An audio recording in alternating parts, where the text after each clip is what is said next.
শুভ সকাল বন্ধুরা, তোমরা সকলে কেমন আছো? আশা করছি প্রত্যেকে খুব ভালো আছো, সুস্থ আছো। আজ নতুন একটি ঝলমলে ব্লগে তোমাদের প্রত্যেককে জানাই অনেক অনেক ভালোবাসা। আজকে হলো মঙ্গলবার, এখন ঘড়ি কাটাতে ঠিক সময় হয়েছে সকাল কিন্তু 7:30। আর আজকে কিন্তু ঘুম থেকে উঠেছি 7টার সময়। অন্যান্য দিন ঘুম থেকে উঠতে 8টা 8:30 বেজে যাচ্ছিল, তবে এই দুটো দিন একটু সকাল সকাল বলতে 7টা 6:30টার সময় উঠছি। সকালে উঠেই বাইরের ওয়েদারটা দেখলাম, ভোরবেলার দিকে হয়তো বৃষ্টি হয়েছিল, কিন্তু সেটা একদমই বুঝতে পারিনি, এত পরিমাণেই ঘুমে গিয়েছিলাম। যাই হোক, সকালে উঠে দেখি উঠানে পুরো জল বেঁধে রয়েছে, আর বৃষ্টি তো হয়েছেই, কিন্তু সকালের ওয়েদারটা বেশ ভালো ঝলমলে, যেহেতু বৃষ্টিটা আগেই হয়ে গেছে। আর বৃষ্টি হওয়ার পর না আকাশটা এতটা সুন্দর লাগে, আর ভীষণ একটা ঝলমলে ওয়েদার হয়, তখন বেশ ভালো লাগে। চলো, সকালের কাজকর্ম ওইদিকে সমস্তটা করতে হবে। আর আজকে যেহেতু মঙ্গলবার, তোমাদের দাদা ভাইয়ের ছুটি রয়েছে, সেহেতু কিন্তু আজকে সকালবেলা রান্না বাড়ার চাপটা অতটা থাকে না। প্রতিনিয়ত প্রতিদিনের থাকে, তবে মঙ্গলবারের দিনটা একটু অন্যরকম। কারণ কি জানো তো, ওই বাজার করে নিয়ে আসে, তারপরেই একদম 12টা কিংবা 11:30টার দিকে রান্নাটা বসাই। সব মিলিয়ে আজকের ব্লগটি আশা করি তোমাদের বেশ ভালো লাগবে। সকালে উঠেই কিন্তু আজকে আমরা তিনজনই ঘুম থেকে একসঙ্গে উঠেছি, তোমাদের দাদা ভাই, মাম্মাম আর আমি। কিন্তু সেই অনুযায়ী কিন্তু এই যে সবাই ঘরেই রয়েছে, আর আমি সবার সাথে গল্প করছি আর সংসারের কাজগুলো টুকটুক করে সেরে ফেলছি।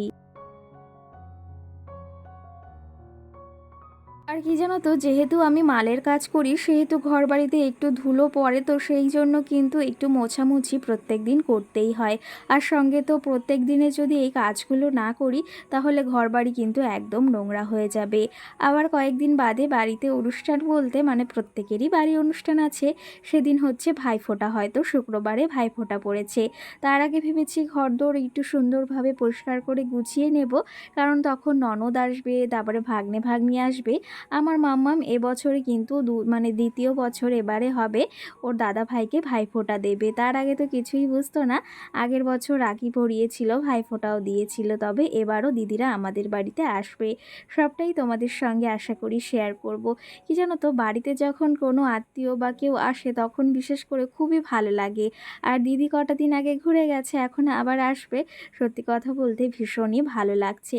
তবে একটা চাপ হয়ে যায়, সেটা হচ্ছে আমাদের যেহেতু একটাই রুম, সেহেতু আমার ওই ভিডিও ভয়েস দিতে বা এডিটিং করতে অতটা সময় লাগে না, কিন্তু ভয়েস দেওয়াটা না অনেকটা মুশকিল হয়ে যায়। তাও আমি ওই ফাঁক ফোকরে একটু চেষ্টা করি যে ভিডিওটা ভয়েস দেওয়ার। ওই যে কি বলে না, ইচ্ছা থাকলে সব কিছুই সম্ভব, ইচ্ছা না থাকলে কোনো কিছু তুমি কিন্তু হাজারো চেষ্টা করলে করাতে পারবে না। দেখো, তোমাদের সঙ্গে গল্প করতে করতে অনেকটা কাজ আমি এগিয়ে নিয়েছি।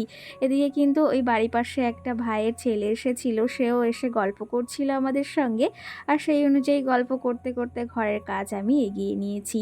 আর সঙ্গে আগের দিন ঘর মুছেছিলাম জন্য আজকে আর ঘরটা মুছলাম না। ওইদিকে ঘরটা একদম পরিপাটি করে গুছিয়ে রেখে বাইরের কিছু কাজকর্ম ছিল, সেগুলো সেরে আমি একদম স্নান করে ঠাকুর পুজো দিয়ে সোজা চলে এসেছি রান্নাঘরে। রান্নাঘরে এসেই আমি চা বসিয়ে দিয়েছি, কারণ এই যে আজকে ভেবেছি একটু কাউ মিল্ক দিয়েই চা করি। আর আজকে যেহেতু আমাদের সপ্তাহের পুরো শেষই, প্রথম, আজকে আবার মুদিখানা বাজারগুলো বলেছি করতে। দেখি কি করে, আজকে করে না কালকে করে, ইচ্ছা তো রয়েছে আজকে করার, দেখি কতদূর কি সম্ভব হয়। এদিকে চাটা আমার পুরোপুরি রেডি হয়ে গেছে। এখন চাটা আমি চার পাতাটা দিয়ে দিয়েছি। আর জানো তো, চাটাও একদম শেষের মুহূর্তে, তার জন্য কালারটা হালকা লিকার এসছে। আর কি বলতো, আরেকটা বিষয়, সেটা হচ্ছে একটু এই কাউ মিল্ক দিয়ে যদি চা করি, তখন একটু লিকার না হলে বেশ ভালো লাগে না। আর এই মাটির ভাঁড়গুলো কিন্তু আমি আগের দিন এনেছিলাম, আর আমার কিন্তু বেশ ভালো লাগে, ভীষণ একটা পছন্দের জিনিস। আর আমার কিছু কিছু জিনিস আছে এত ভালো লাগে, বা ছোট্ট ছোট্ট জিনিসগুলো আমার খুবই ভালো লাগে। কারণ কি জানো তো, সেই জিনিসগুলো আমার এমনভাবে মনে ছুঁয়ে যায়, সেটা যতক্ষণ আমি না পাই, ততক্ষণ আমার মনের ভেতর কেমন একটা হয়। আর আজকে কিন্তু মাটির ভাঁড়েই চাগুলো আমি রেখেছি, চা ঢেলেছি, আর সেটা খেতে কিন্তু ভারী সুন্দর লেগেছে। আর সঙ্গে আজকে কিন্তু একটু ম্যাগিও করেছিলাম, সেটা খেয়ে নিয়েছি। আর খেয়ে দিয়ে একটু ঘরের ভেতরে এসে রেস্ট নিচ্ছি। এরপরে ভেবেছি রান্না বাড়া করব, তার আগে একটু বসে নিই আর জানলার পাশে একটু হাওয়া খেয়ে নিই।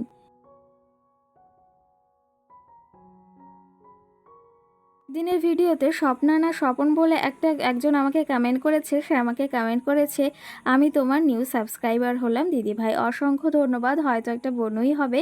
সঙ্গে আমাকে আরেকজন কমেন্ট করেছে, তোমার ভিডিও খুব ভালো লাগে, তার নামটা যদিও মনে নেই। সঙ্গে আমাকে আরেকজন একটা কমেন্ট করেছে, সেটা আমাকে কিন্তু ব্যঙ্গ করেই করেছে, সেটা আমি বেশ ভালোভাবে বুঝতে পারছি, কিন্তু আমি সেটা বলতে চাই না। কারণ কিছু কিছু মানুষ সেটা পারে না জন্যই একটা মানুষের তখন বদনাম বা সেই মানুষটার পেছনে লাগার চেষ্টা করে। এরকম কিছু কিছু মানুষ কিন্তু আমাদের এই যে আজকাল প্রতিটা পাশে বা প্রতিটা বাড়ির আশেপাশে থাকে, বা প্রতিটা সোশ্যাল মিডিয়ায় কাজ করতে গেলে এরকম কূটনীতি বা এরকম কথাবার্তা শুনতেই হয়। তো সেটা কান লাগিয়ে কিন্তু বা সেই কথাটা মানে মন মেজাজ খারাপ করে কোনো লাভ নেই। কারণ কিছু কিছু মানুষের এই স্বভাবটাই এরকম হয়। যাই হোক, মুদিখানা বাজার এই যে আজকে করেনি, আজকে সবজি বাজারটা করে নিয়ে এসেছে। আর কি জানো তো, যেটা প্রয়োজনীয় সেটাই আমি আনতে বলেছিলাম। আগের সপ্তাহে আমাদের মুদিখানা বাজার বা এই যে সাপ্তাহিক যে সবজি বাজারটা, সেটা অতটা করা হয়নি, যেহেতু মানে ঘরের সবজিটা ছিল। আর সেই জন্য কিন্তু এবারে সবজিটা বলেছি, কিছুটা সবজি তুমি নিয়ে আসবে, সেটা আমার প্রয়োজনীয়। আর যেটা প্রয়োজনীয় সেটা তো অবশ্যই লাগবে, তার থেকেও চেষ্টা করি সংসার খরচ থেকে, সবজি বাজার থেকে কিছুটা টাকা যদি আমি সঞ্চয় করতে পারি, সেটা পরবর্তীতে আমার সংসারের খরচে বা আমি নিজের সঞ্চয় করতে পারি। আমাদের মতো এই দিন আনা দিন খাওয়ার সংসারে আমরা যদি গৃহবধূরা এই প্রতিটা দায়িত্ব বা প্রতিটা কর্তব্য এরকম করে একটু বুদ্ধি খাটিয়ে বা হিসাব করে করি না, তাহলে সংসার থেকে অনেকটা সঞ্চয় করতে পারি। আর সঙ্গে কিন্তু নিজেদের এই যে সংসারের পেছনেই পরবর্তীতে খরচ করতে পারি। আজকে কিন্তু আমি বেশি কিছু রান্না করব না, মামামের জন্য শিঙি মাছ দিয়ে আলু দিয়ে একটা তরকারি করে নিয়েছি আগে। আর সঙ্গে কিন্তু আজকে উচ্ছে আলু ভাজা করছি, একদম টাটকা, যেটা খেতে ভীষণ ভালো লাগে। আর সঙ্গে মাছের আজকে একটু ঝোল করব। আর আজকে কিন্তু ওই যে রূপচাঁদা মাছ আনা হয়েছে, যেটা আমি বেশ পছন্দ করি। আর বলতে পারো অনেক কটা মাস পর এই মাছগুলো এনেছে বাড়িতে। তোমরা কারা কারা এই মাছটা পছন্দ করো সেটা অবশ্যই জানিও। এখন যে কটা রান্না করব ভেবেছি 4 পিস রান্না করব, আর বাকিটা যেটা রয়েছে সেটা অন্তত রেখে দেবো।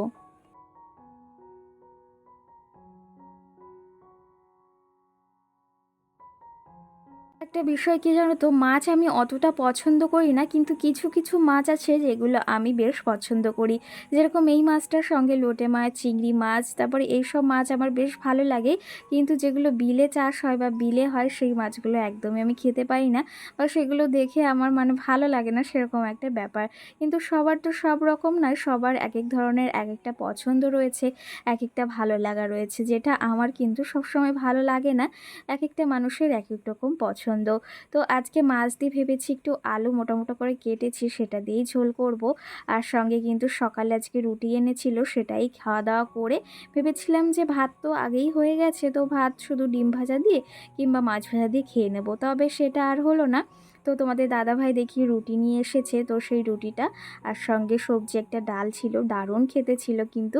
তো সেটা খেয়ে নিয়েছি। আর আজকে সকালে মামামকে একটু ম্যাগি রান্না করে দিয়েছি বেশ অনেক দিন পর।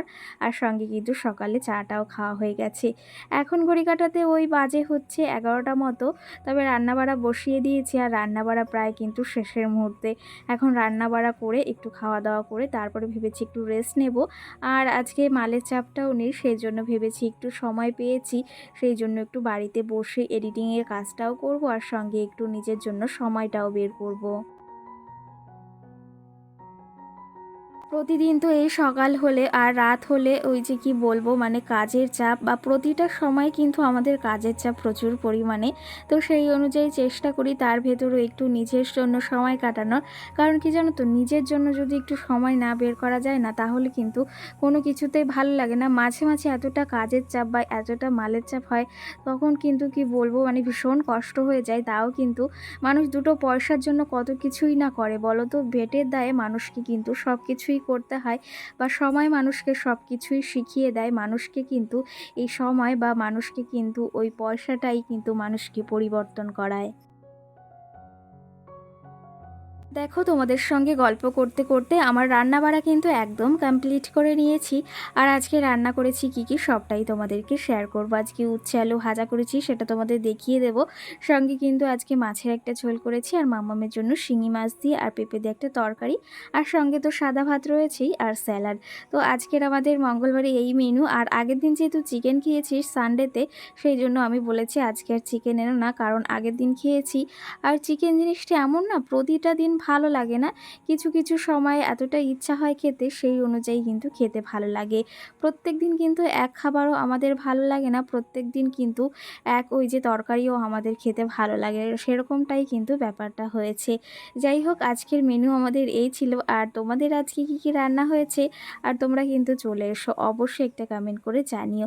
আর সঙ্গে প্রিয়া আমাকে কমেন্ট করেছিল, বা পায়েল আমাকে কমেন্ট করেছিল, দিদি ভাই তোমাকে ফেসবুকে পাঠিয়েছি, মানে যাকে বলা হয় ফ্রেন্ড রিকোয়েস্ট, তুমি অ্যাকসেপ্ট করোনি। তো সেই ক্ষেত্রে তোমাকে কিন্তু আমি অ্যাকসেপ্ট করেছি এবারে। আর তুমি কেমন আছো জানিও, অবশ্যই আমার ভিডিওগুলো ফেসবুকে দেখো, কেমন লাগছে সেটাও জানিও। চলো এখন এই যে খাওয়া দাওয়া করতে বসে গেছি, আর মাম্মামকে আমি আগেই খাইয়ে দিয়েছি, এখন আমি খাওয়া দাওয়া করে নিচ্ছি। চলো তবে আজকের ব্লগটি এখানেই শেষ করছি। কেমন লেগেছে সেটা কিন্তু অবশ্যই অবশ্যই কমেন্ট করে জানিও। সকলে ভালো থেকো, সুস্থ থেকো, সকলকে টাটা।